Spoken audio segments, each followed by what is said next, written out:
Cam छो public. तो आज हम करने वाले हैं ट्वेल्थ मैथ्स का एक्सरसाइज 1.1 का question number 3।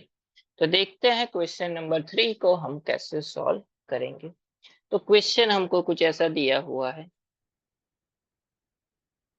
Check whether the relation are defined in the set. एक सेट दिया हुआ है 1 2 3 4 5 एंड 6। अज उसके लिए अकॉर्डिंग टू रिलेशन दिया हुआ है ए एंड बी।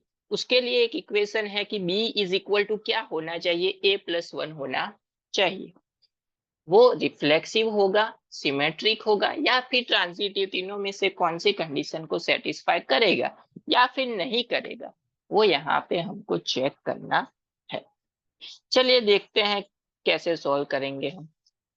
तो सबसे पहले तो यहाँ पे हमको क्या करना पड़ेगा कि हमको जो रिलेशन दिया हुआ है आर, उसको फॉर्म कर लेते हैं।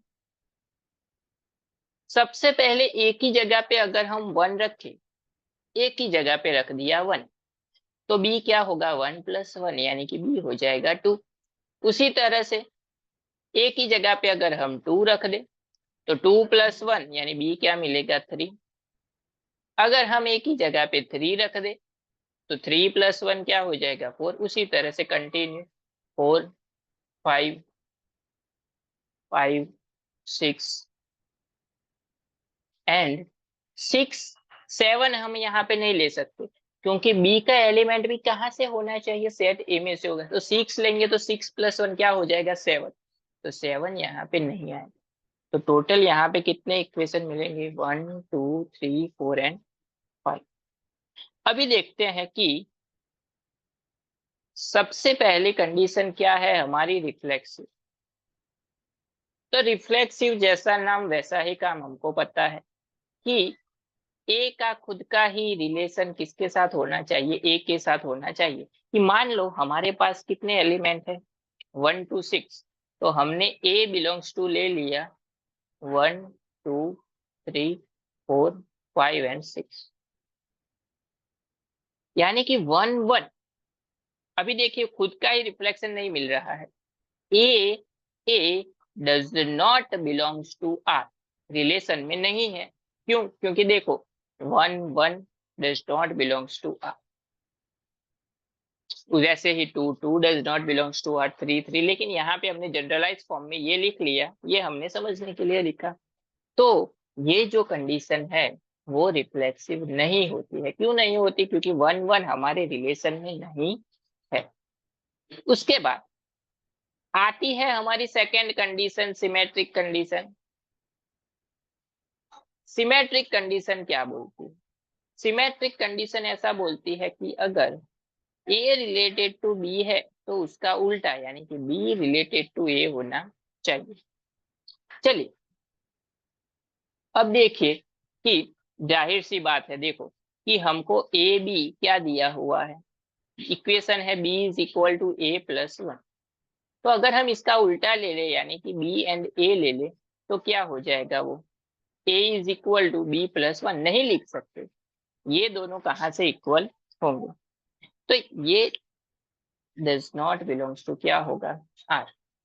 ये तो हमने इक्वेशन से समझा।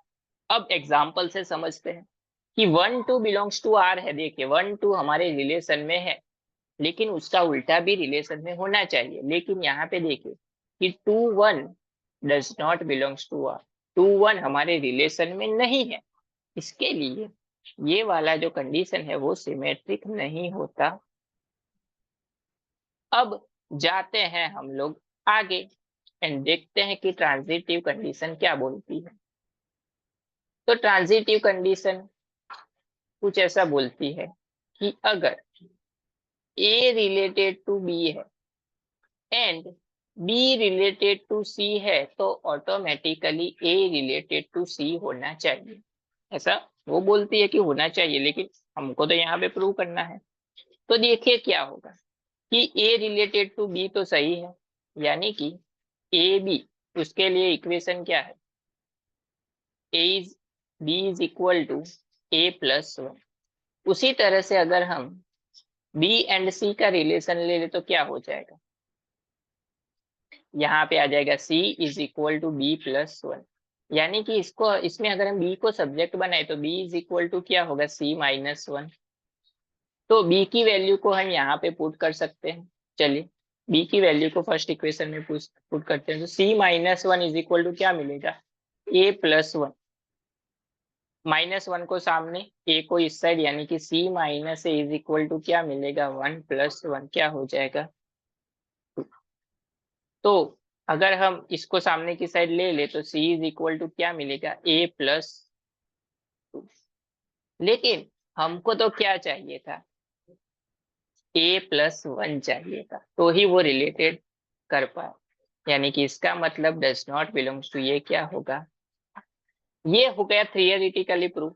हमको अगर डायरेक्ट प्रूव करना है तो हमको यहाँ पे देखिए कि क्या होगा, 1 2 बिलोंग्स टू आर है, 1 2 आर में है, वैसे 2 3 भी आर में है, इसका मतलब ये हुआ कि 1 3 भी आर में होना चाहिए, लेकिन देखिए 1 3 हमारे आर में नहीं है, does not belongs to R, इसका मतलब ये हुआ कि ट्रांजिटिव कंडीशन सेटिस्फाई नहीं होती है।